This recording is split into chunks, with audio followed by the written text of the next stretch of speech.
I can hear everyone. Yeah. All right. Can you guys hear me? Yeah.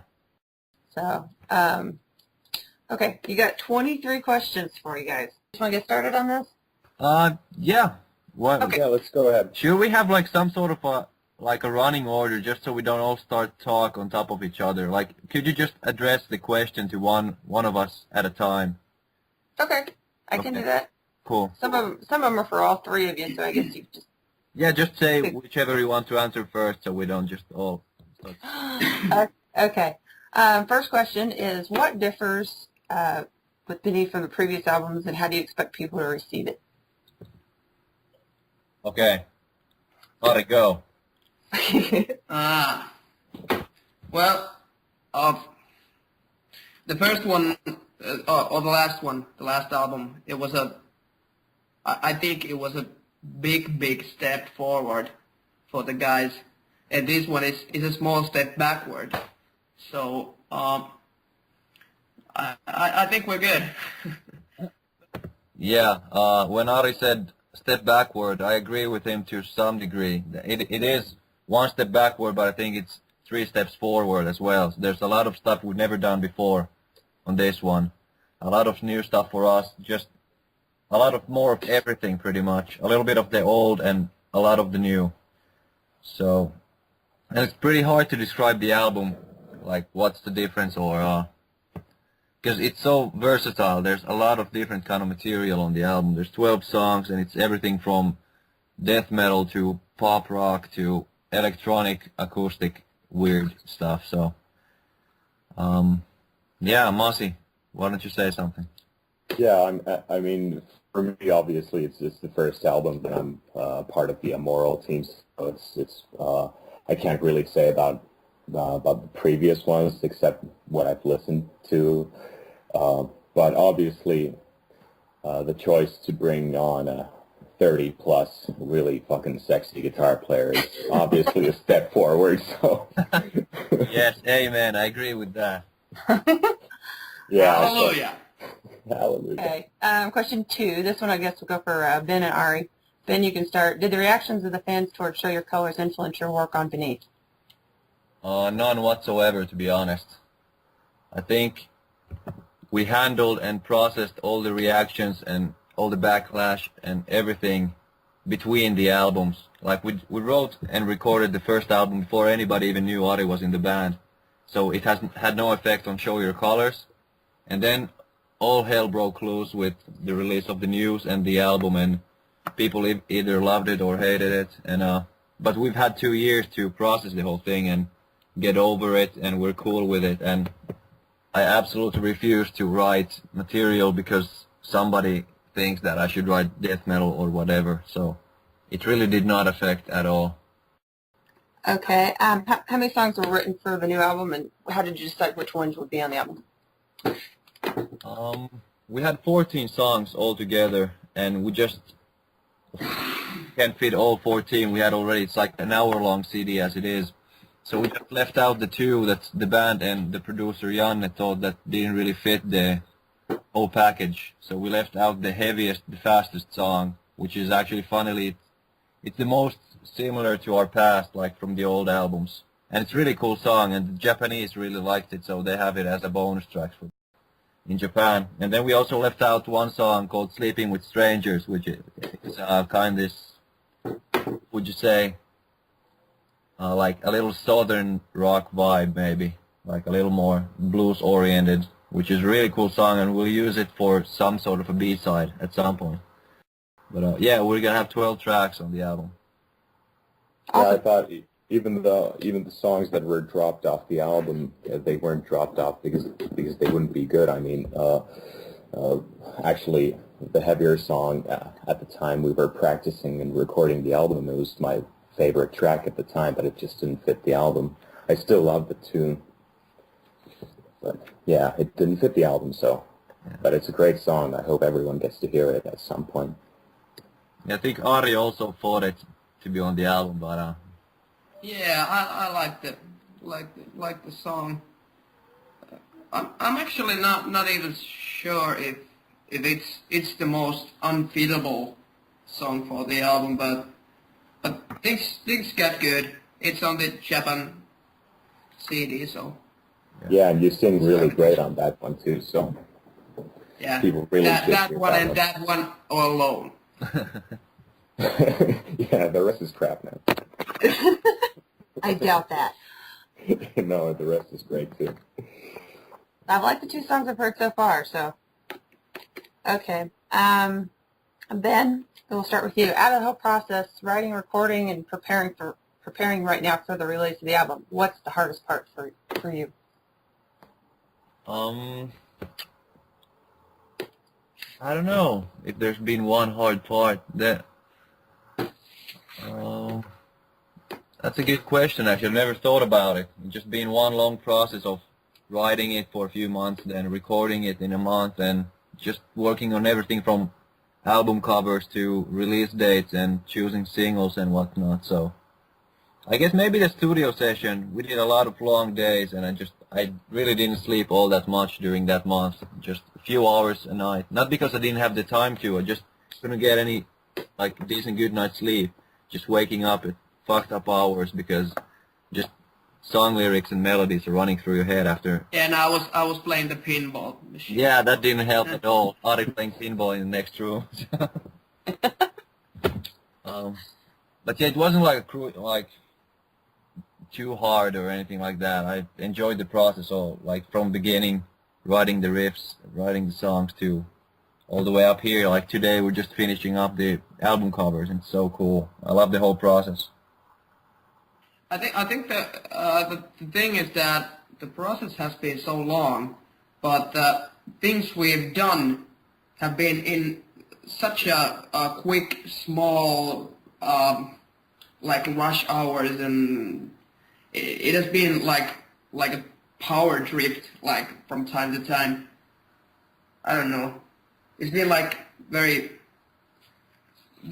busy at the times, but the whole process has been long, and we've had to wait for stuff to happen and shit like that.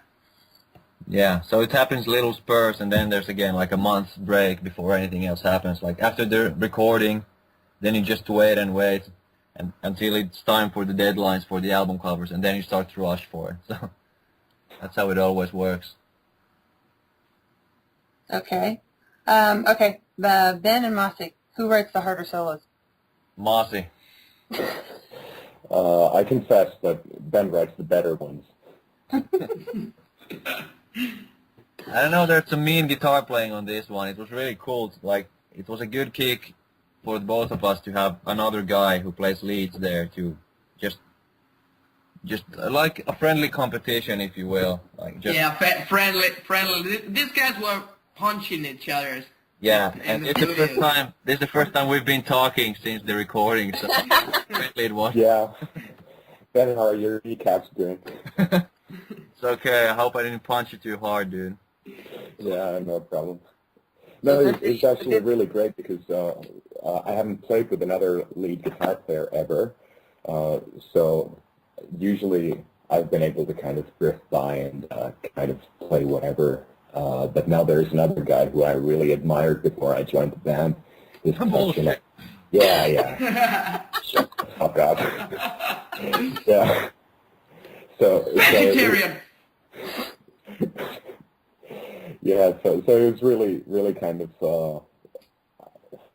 pushed me to kind of really make sure that there's no slack on my part, on the guitar part, and I'm still trying to catch up with Ben with that, with the touch and all that stuff. So hope that makes any kind of sense. Or you can shout something out. No, it turned out really cool. There's a lot of guitar solos on the album, and I'm really proud of it. It's like by far the best guitar work I've done, and I haven't heard everything that Mussy's done, but I'm pretty sure his leads have never been this wacky before. Yeah, I would agree. I like the Indian vibe that Mossy is bringing to the band. Yeah, it's kind of a Middle Eastern thing because I grew up there, so. Yeah, I heard that on the last single. That was really cool. Yeah. Now, speaking of solos, Ben, many of us followed the Daily Studio blog, and we were just curious, did the Converse slippers help you get your edge on your solos? Yes, they did. And I was, like, for the first few weeks there, I was, like, walking around slipper, just feeling like not that whole like the other guys. They were all happy and just giving us great performance. I was kind of lacking in that department, but then I brought my Converse slippers and my playing just got better immediately. It's funny how those things work. I can't really explain it, but you got more slippery. yeah. Yeah. Oh man, that was good. Yeah. Yeah. If we can't be free, let's be cheap at least. So. Exactly. Okay, also mentioned in the studio blogs, you guys recorded some videos. When do we expect to see those? Very soon. I think they're gonna start roll around early next month. We actually cut a deal with this radio station here in Finland that we're gonna premiere them on their site like twice a week. I think Mondays and Thursdays you're gonna get new episodes for I don't know how many weeks. I think we have gonna have like 6 or 8 episodes altogether, and they're gonna be pretty cool. So next month. We're going to see any of these guitar battle fights here you were talking about? The battles weren't really played simultaneously. It was like I was there first and he came later, and then we just, we can't really fit in the same room because of the ego, so it's this way. Yeah, we had a big octagon at the front yard. The guys went there. They punched each other. Then the winner came out to the studio and played the solo. That's right. Pure Mad Max mayhem kind of deal. Okay. All right, you got the release coming up on the 26th of October, and you got some shows there in Finland. Do you plan to do any more touring outside of into Europe or coming over to the States or anywhere else? We have a bunch of plans, for next year. This year we're gonna just mostly play here in Finland, maybe some little things abroad in Europe, but the whole States thing, it's, again, we really wish to get there as fast as possible for the first time, but it takes a lot of things, not just a band who wants to get there. We need to find the right tour and the right support slot and all kinds of bullshit that goes with it. So I hope so that next year we'll get to play there, like for this album, but I can't make any promises. Okay. Now, out of all the places, if you could play anywhere right now, if you could go play anywhere, where do you want to go play? Ari? I think I'd like to go to Japan first, because that was just crazy. That was great. Yeah, he's been there before by himself with his solo band, and we've been there in 2006, which was really cool. So Japan is definitely one of the favorite places for us. For me, it would be Tel Aviv, Israel. I would like to play a show there, or for sentimental reasons. Yeah, I don't know, maybe either Tokyo or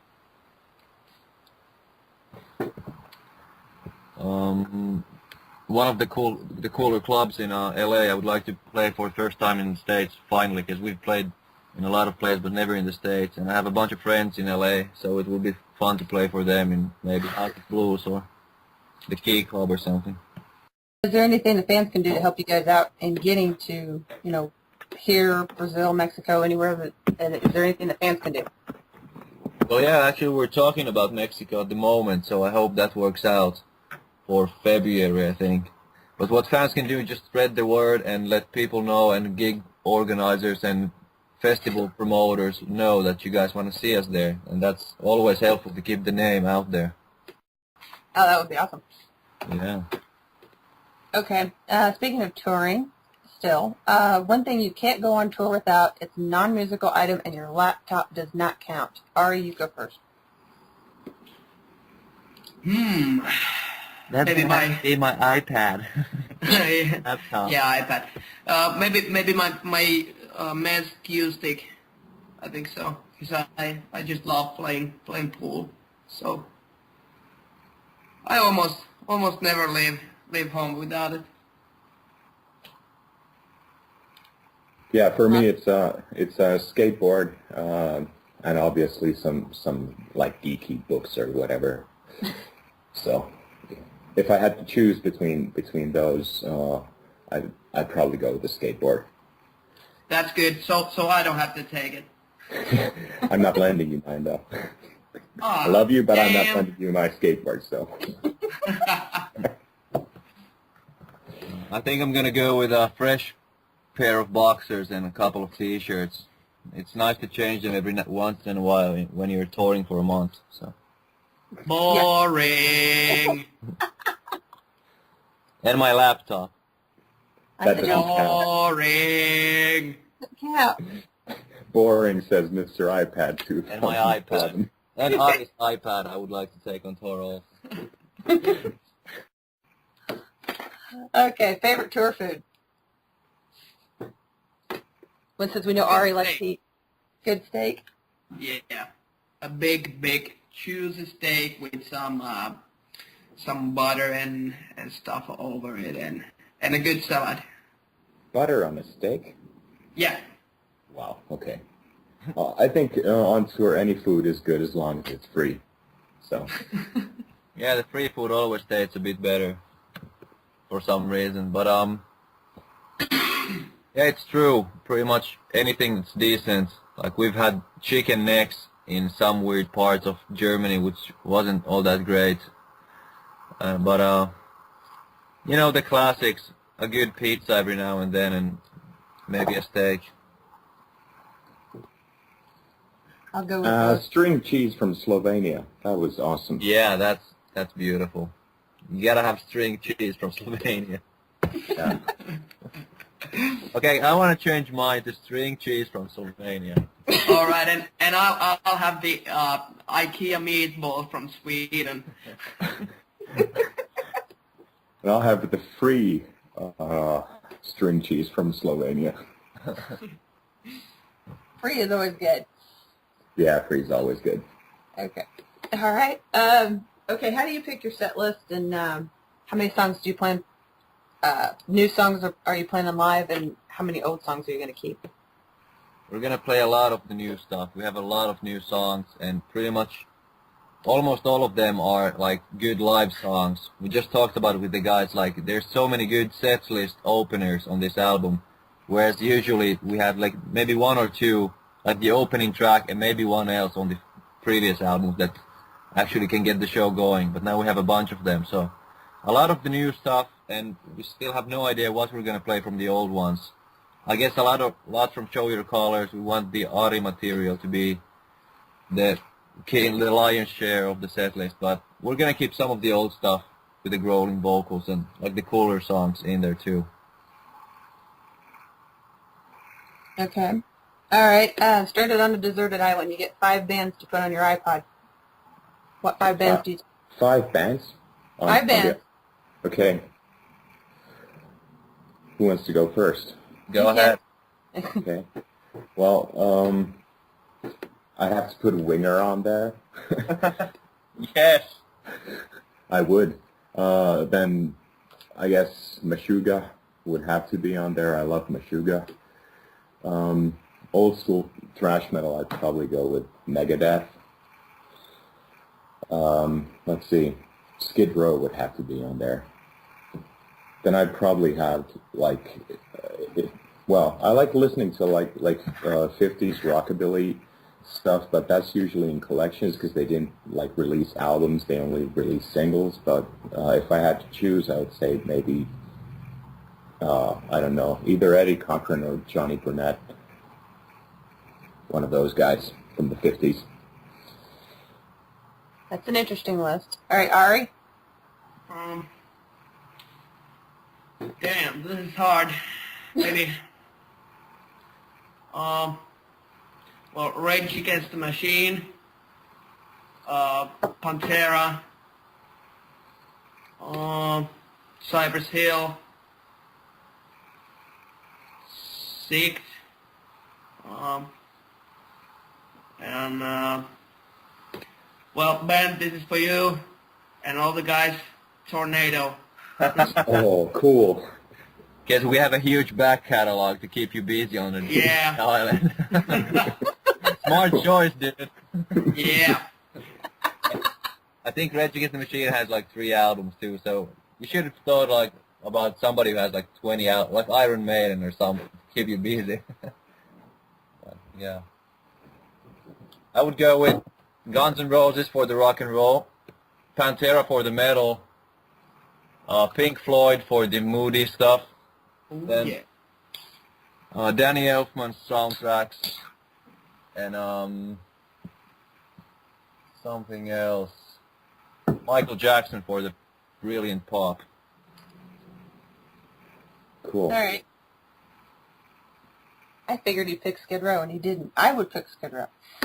Yeah, it's not in the top 5 if I'm deserted on an island. I'm sorry. And they only have like 3 albums I like, so. Yeah, but so you have the have to first think 2 about albums are pure gold. Besides, we're probably going to be stranded on that desert island together, so we can like swap iPods. And Yeah. 'Cause that's probably that's where the tour ends. But you see, I'm the only guy here who thought practical, not just, yeah, I like this band. I also thought about the back catalog, that there's also quantity, not just quality. Although Yeah. I went for quality, but I went for a lot of material also. So Yeah, guys, I think should Floyd really- got you pretty much covered there. So Well, I can change still to like Beastie Boys and No, fuck that. Behemoth or something. no. Like, Cypress Hill is good. Go with them. yeah. Morbid Angel, they've got like over 10 CDs or so. Yeah, Kari Peitsomo has like 20 Yeah. CDs, so you should go with him. Well, I'm going to stick with mine. So All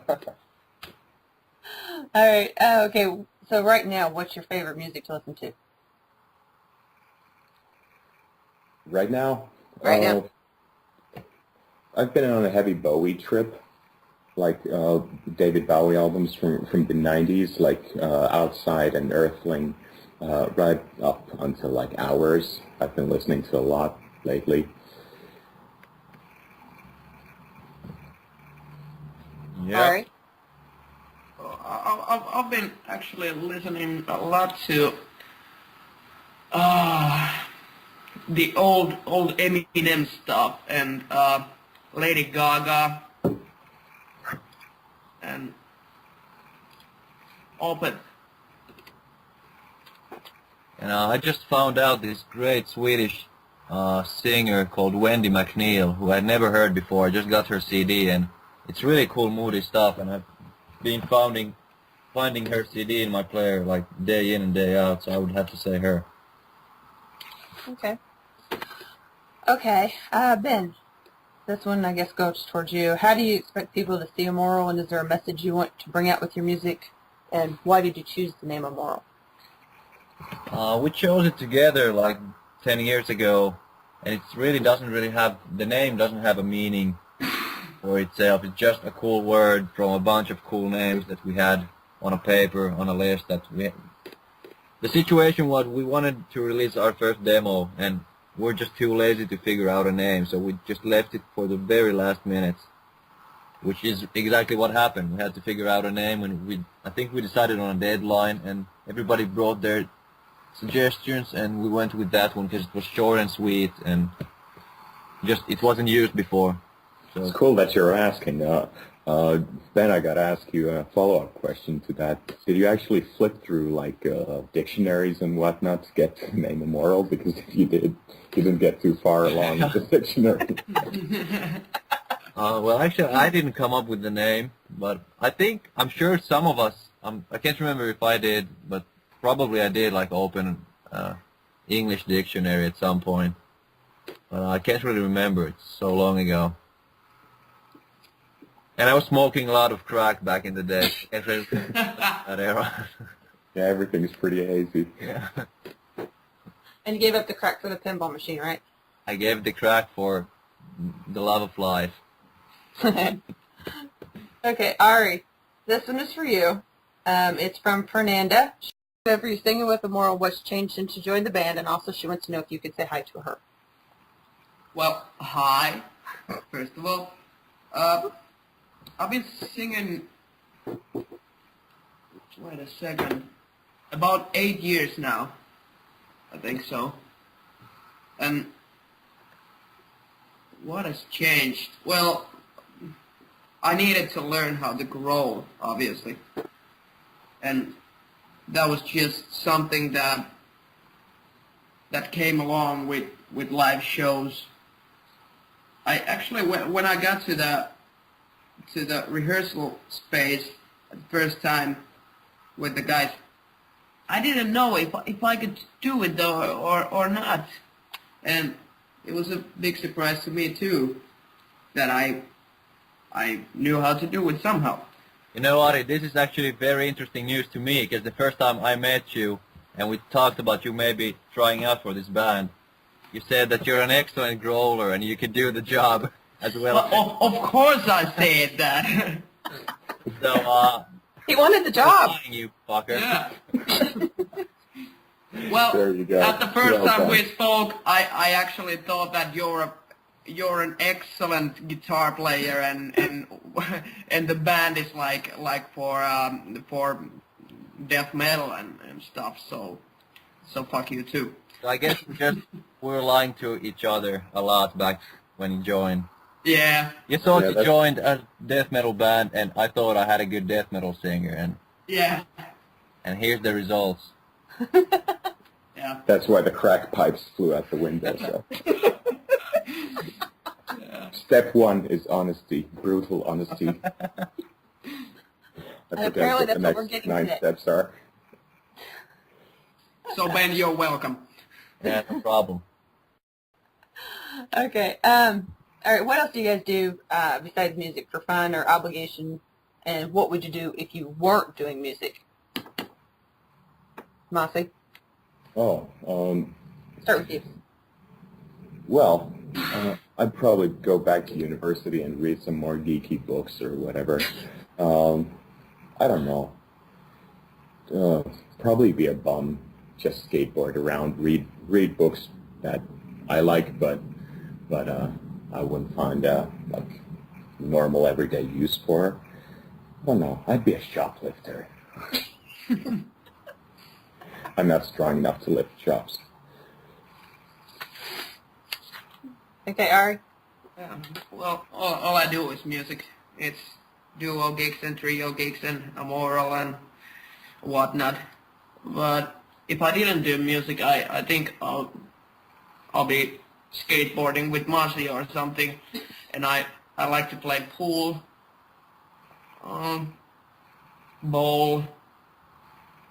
I like all kinds of like little sporty things.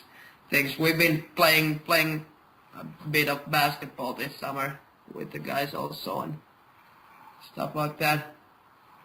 Yeah, that's about it. Yeah, I actually have no idea what I would do if I wasn't playing. I haven't really thought about it. Like, what could occupy the same amount of time in my life, in the space, but other than that, I just, like, must enjoy some reading and the occasional throwing of the basketball and working out and the usual stuff, music and movies, but I don't know, I'd really have to think about what I'd want to do if I lose both hands tomorrow and have to think about something else to do with the rest of my life. So I don't really have an answer, like an astronaut or a policeman or a, I don't know. Sorry. All right, Mossy, you joined the band at the beginning of the year. What's it been like, and what do you look forward to? Actually, I joined the band at the end of last year. Yeah. I have the question again. Hey, so what's it like, and what do you look forward to being in the band? Well, obviously it's great fun. It's been really great to have like a sparring partner for guitar playing and kind of like a new group to try to fit into and get like into the groove of how they do things as opposed to how I'm used to playing, which is really a lot different because I'm I was so used to kind of laying back and playing kind of lazy and all that. So I was overcompensating a lot in the beginning and trying to really be on top of the beat and whatever, and it ended up being not so great. But I'm kind of getting relaxed into it and having a chill time with it. Should be super cool. And as far as the guys go, it's been great to get to have like really close friends again, even at plus 30 something. So it's yeah. And as far as what I'm looking forward to going on tour with shitty bands and sleeping with Ari's socks in my mouth and all the stuff that comes with let's say tours that aren't budgeted as well as maybe Guns N' Roses tours are. So, does that make any sense? That's what I'm looking forward to. Cool. Okay. We kind of already been doing this, but we'll go for it anyway. Okay, now you got to pick one of the other guys. We'll start with Mossy. We'll let you start first. You get to pick one of the other two, and you have to tell either a short story or a funny fact on the other one. You have to tell on them. In this interview, okay. Yes. Well, unbeknownst to many, Ari is an excellent player at Pictionary. One time after one of his solo shows, it was like I don't know, maybe 2-3 years ago. I don't remember exactly, but something like that. 3 years ago. 3 years ago, yeah. We had an after party at my place. And obviously in the grand tradition of Drunken Pictionary, which happens at 5 a.m. After the bars have kicked you out, Ari just totally dominated. We were an excellent pair in that, so do not dare to challenge Ari or myself, especially as a team, to Drunken Pictionary. Keep that in mind. Ari? Yeah, actually, I was gonna tell that same story. All right, you just do it, so you need another one.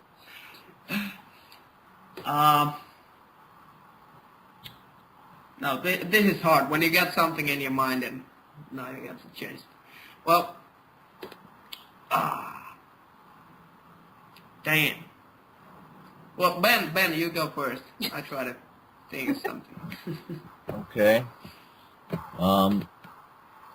I don't know if it's, like, I doubt anybody would have expected it. I know I didn't when I asked Ari for the first time this summer, like, let's go throw some basketball around, that he would actually not only be okay with the basketball, he was actually really fucking good at throwing basketball.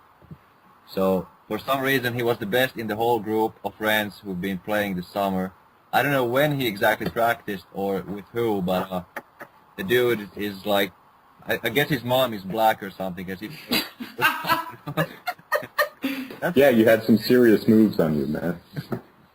Yeah. Yeah, actually, that was the first time I played since, like, maybe 1990s. So, yeah. It was a big surprise to me too. You're like, I'm sorry, I keep winning all your money. I didn't know it was this good. I'm really sorry. Yeah. Yeah, and actually, when Ben called me and asked if I want to go and shoot some hoops with him, he was like, "Yeah, I'm that good. I just took all the money from Valtteri and stuff like that, and I was expecting something more." Yeah, I was expecting a lot less. All right, you got two more. All right, you're getting close to the album release. Do you start to get nervous or worried about anything? At the moment, I'm nervous that the print house is where we're gonna print the album is not gonna fuck up my album because we put so much time and effort into this whole album cover and layout and everything, and I've seen some disastrous results sometimes when they don't measure something right or the colors are not just correct. So I'm just keeping my fingers crossed that the colors and everything is gonna be as vivid and as great looking that they are at the moment. But I guess you mean about the reactions of the people and stuff. Yeah, of course you always get a little bit anxious about it. Closer to the date, it seems pretty far away still, so I'm gonna be nervous on the day we're gonna have the pre-release party, you know, the bar in Helsinki when people are actually hearing it. Then I'll start to get nervous. Yeah, for me, it's been well. We started to like demo these songs almost 2 years ago, I think. No, Not one yeah. year ago, maybe. Yeah. Well, 1 year, 1.5 years, whatever. And since the album has been kind of ready for over half a year now, I just want it out, so I don't have to like hide it anymore. It feels like I'm keeping a big secret that I want to tell somebody. And I want it out. We all want to. As before Ben said that I hope they don't fuck up the cover art or whatever. The thought hadn't even crossed my mind. So now I'm worried about that. Now I'm nervous about that. So before I wasn't, but Sorry about that. yeah, I'm gonna lose some sleep now. So I'm great at worrying about things. Like when you have a million things on your mind, you learn to worry about all kinds of weird ass shit. And this is just one of them. I can give you a list of things to worry if you don't have enough. okay, I can give you some medication that'll keep you dosed out. Yeah. I don't want to hear your worries now. I've got more than enough of my own. Cool. Okay, last question. All right, fill in the blank. I would love. Ari? What? It's a fill in the blank question. Start All with right. I would love. To get this album out right now. All right, Masi. I would love to see a world where every day was a triumvirate of happy successes and great emotional rewards without any sort of irony or, any sort of irony. Masi, Thanks, man. have you been smoking pot? Not enough. Apparently. I tried it once, like in the 90s or something, but I'm still You trying to won't, wear off hippie. the effects. You old hippie, you. Yeah, I know. Woodstock was great. Yeah, I remember that. Like it was yesterday. Not the 90s Woodstock, the 60s Woodstock. No. Yeah, I know. I have it on Blu-ray or something. I have it on Blu-ray. I have it on acid flashbacks.